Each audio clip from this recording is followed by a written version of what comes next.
that concept in a specific book and try to relate to 2020 paper, and lots of people could not attempt that question. So for example, if you're going through that previous year question paper, if you just go home and look for, say, when did the Mongols come to India, how many times did they come, who was the ruler there, so at that time you do that.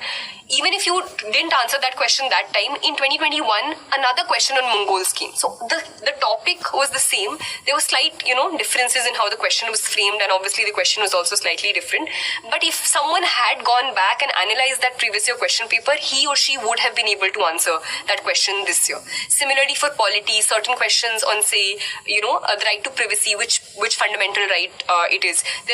These questions have been repeated verbatim, like in 2 years or 3 years. So make sure that you use your previous year question papers as a guide in terms of the language of questions, how options are framed, in terms of subject content. So this thing definitely helped me.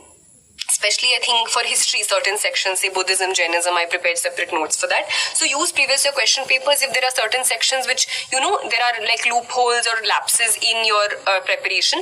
Make sure that you prepare notes of those specific sections, 1-page or 2-page notes, which you find in the previous year question papers, but not anywhere else. So that was really helpful for me. So that is something that I personally suggest you can do and you should do. And some other people who score really good marks in prelims have also advised me to do. Thirdly is mock tests.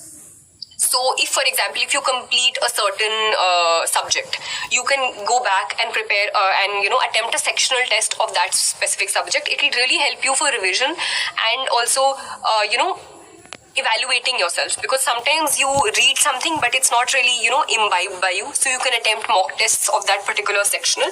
Secondly, it also helps you in figuring out how many to attempt. I personally feel not in terms of, say, sectional paper, but towards the end those complete mock tests come, including all papers.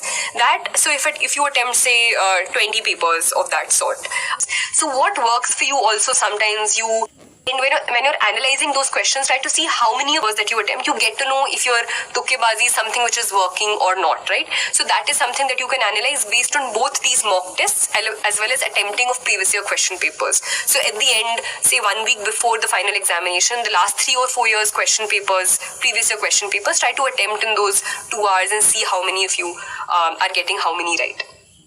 Right. Another thing that I tried to do towards the end was making a small prelims booklet. So that was just one booklet that I had for very quick revision. So for example, if there's some mock test that I attempted and then I realized that, sometimes questions are not asked clearly from the static papers in terms of what sort of questions are asked from each section of the paper is also something that is very important. Similarly for ethics, the nature of questions, sometimes you get to know case studies if you